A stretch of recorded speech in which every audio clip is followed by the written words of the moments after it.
costing her father some money to marry her off and probably wasn't valued as much as boy children.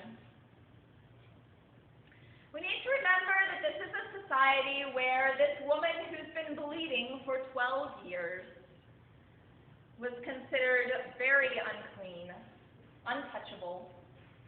Women's reproductive health issues are not something to talk about in polite company, and that she was literally untouchable. People were not supposed to be touching her because she'd been bleeding. And we're not supposed to talk about that in this society. She's supposed to be an outcast, and her health is not as important, and she has spent everything that she has to try to get well at the hands of people who think they're more expert on her body than she is, and she has not gotten well. Well, aren't we glad that we don't live in a society like that? Well, aren't we glad that we don't live in a society where women's health is unspeakable? Aren't we glad that we don't live in a society where state senators can get in trouble for using medical terms for women's body parts when talking about women's health? Aren't we glad that we live in a society where women's bodies are not considered dirty or somehow less than because we're leaky sometimes? I bet some of you are glad that we live in a society that's about as far as much as I can say about that. Right? It's a little uncomfortable even in here to talk about this stuff, about women's bodies and what they do and what can go wrong with them. The guys in here are like, I don't even know why I was in church today. It's for the women's group. Aren't we glad that we live in a society where women are not valued less than men?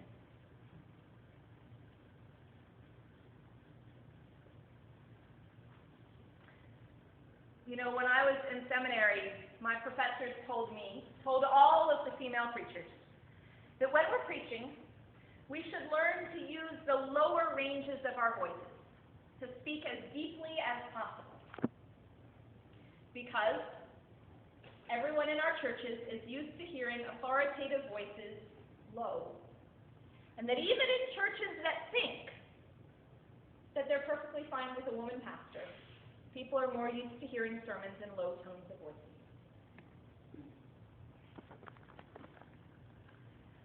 Now, I have to say that I do not think that's true in this building.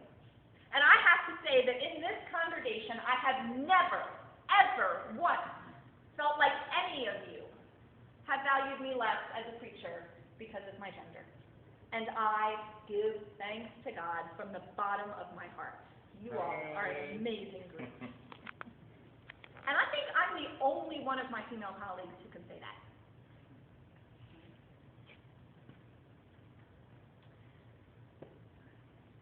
Aren't we glad that we live in a world where women's bodies are respected and women's needs are met, and that women don't have to spend tons more on health care to get our things taken care of? Some of us are really hopeful that the events of the last week mean that we don't have to pay more for health care than men do. Okay. Not all of us are hopeful. Some of us, not everybody in this room is sure about that, but some of us, I just have to say it out loud, because some of you are like, we can't even have this conversation without acknowledging what happened in the last week. Some of us in this room are really hopeful that things are going to get better that way.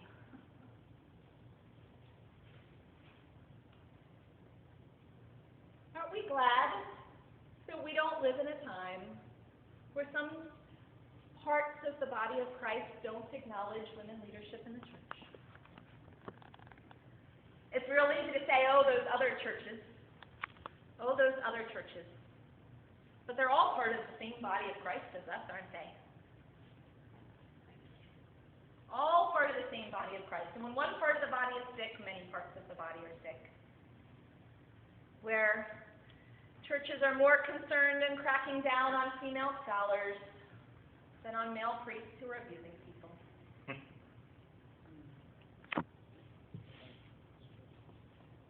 And it's not just in the church, right? It's not just in the church. It's in our everyday lives. Everything from the fear that so many women have about how do I make sure that I'm physically safe when I go on a date. I don't know if everyone in this room knows this, that when straight women go on dates with men, that's something that has to be in the back of their head every single time. Am I going to be safe on this date? I'm sure it happens for other people too, right? It happens for other people too. And everything from those big fears to the little tiny snide comments, the little tiny microaggressions that say that your point of view isn't as important as mine. I heard a comment on the radio this week. Two commenters were talking about an issue, and the male said to the female, "Oh, well, I really applaud that you have a good heart about this, but the cold hard facts are, the logical truth is."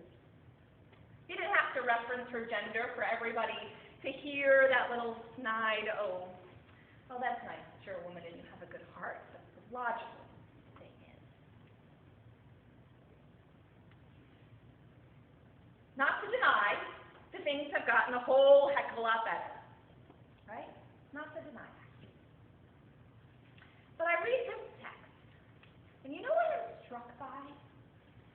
Jesus is not afraid of female bodies. Jesus thinks touching female bodies is just fine. He doesn't have his culture's fear about that. And you know what is amazing about this text? I told some of you all this morning it's hidden in the Greek. The word for the flow that the woman's having, and the word is pretty clear in Greek, this is not a nosebleed, this is a reproductive issue. The flow that she's having, the same word is used for Jesus when the power goes out of him.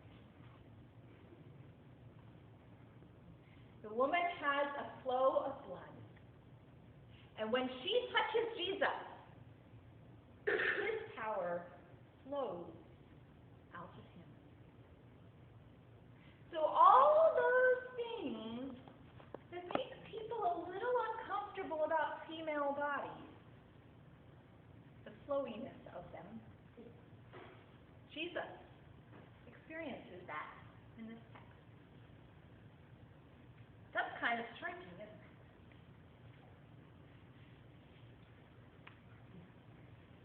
In this text, I have so much hope that Jesus is not afraid of all the things that our human bodies do.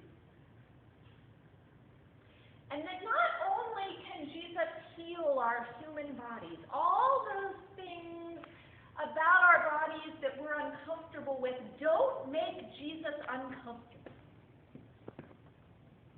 But also that all those things that our culture teaches us about our bodies are not things that affect Jesus. Well, it makes sense, right? God created our bodies. And Jesus took on one of our bodies. It was a male body, right? It was a male body that Jesus took on. But it doesn't appear to be the least bit squeamish the way we are about things that our bodies